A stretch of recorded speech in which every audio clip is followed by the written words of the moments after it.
Ouais, pour revenir sur les Philippines, je vais parler en fait des vrais problèmes des Philippines selon moi et pourquoi moi j'en suis reparti euh, et pourquoi toi tu pourrais finalement ne pas rester aux Philippines.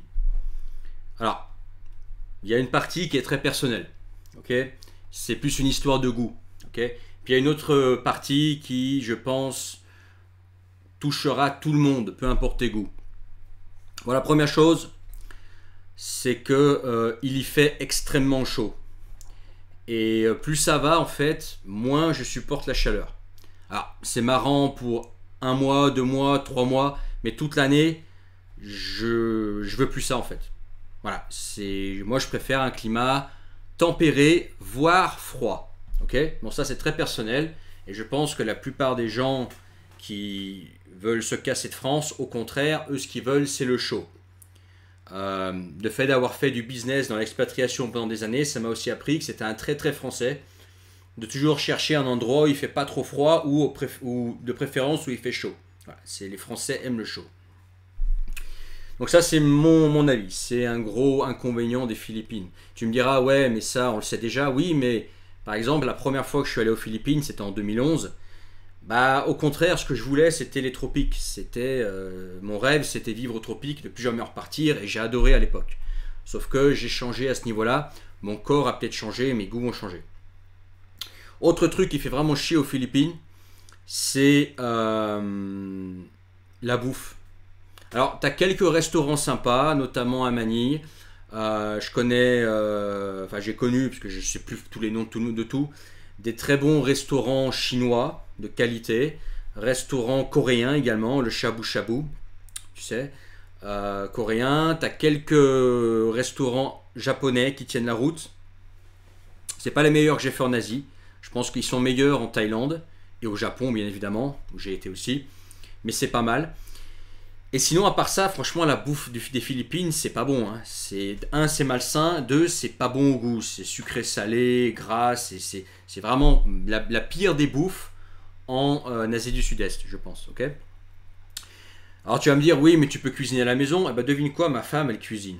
Ok. C'est elle qui fait à bouffer à la maison. Donc tu vas me dire, écoute, t'as qu'à acheter tes aliments et cuisiner.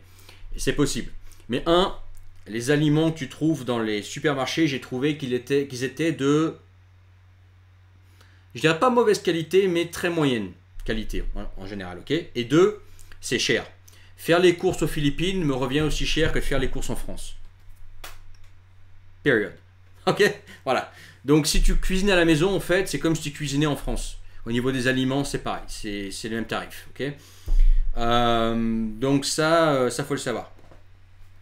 Donc ça, c'est pour moi un inconvénient des Philippines, alors que dans d'autres pays d'Asie, tu peux manger pour pas cher dans la rue. Aux Philippines, d'ailleurs, les restaurants sont pas donnés. Les bons restaurants, c'est pas donné par rapport à d'autres destinations d'Asie.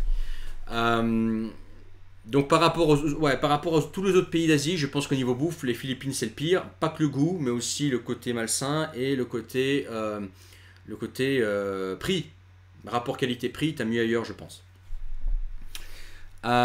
Et autre chose, au niveau des hôpitaux, alors moi j'ai jamais eu de pépin aux Philippines, heureusement, mais j'ai quand même entendu que c'était pas terrible, que si tu avais un gros pépin, qu'il fallait aller te faire soigner hors des Philippines. Ça c'est un inconvénient, je trouve. J'ai pas testé, donc je peux pas te dire si c'est vrai ou pas, mais voilà, si, sur place ou sur internet, j'ai eu ce retour-là. Donc c'est peut-être pas vrai, je sais pas, mais en tout cas, c'est quand même un retour que j'ai eu plus d'une fois.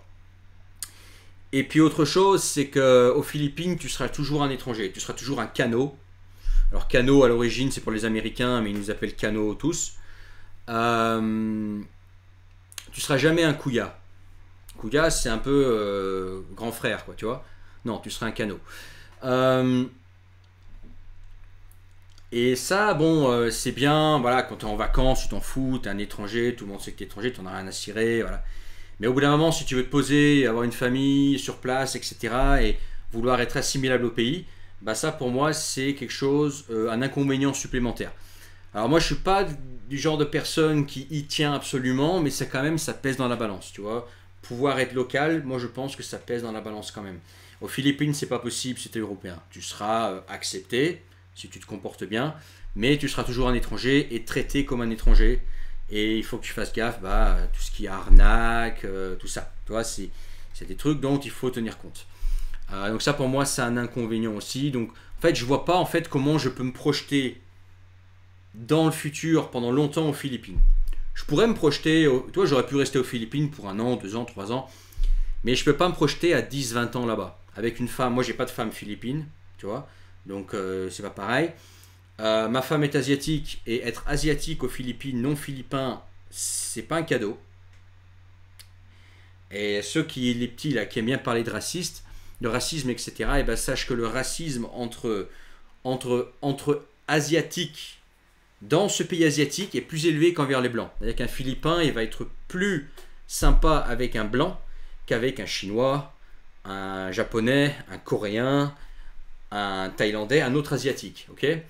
Donc il faut mieux être blanc aux Philippines, même si tu seras toujours un étranger, que être asiatique étranger aux Philippines.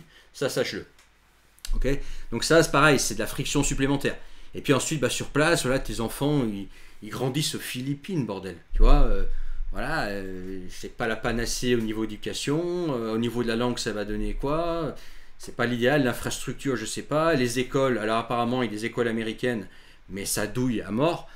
Bon, autant aller ailleurs, quoi, tu vois. Donc tout ça, avec l'accumulation de tout ce que je viens de te dire, ça fait que pour moi, ça, c'est pas pertinent d'y rester. Okay. Après, effectivement, un retraité célibataire qui veut des femmes, voilà, tu m'as compris, qui veut pas avoir souci des femmes, jamais, parce qu'aux Philippines, en fait, c'est impossible de rester célibataire. C'est impossible. Ou tu le fais exprès, ou tu le fais exprès, quoi. C'est impossible de rester célibataire. Si tu es célibataire là-bas, en fait, tu vas rapidement avoir une copine. C'est pire que la Thaïlande à ce niveau-là, ok?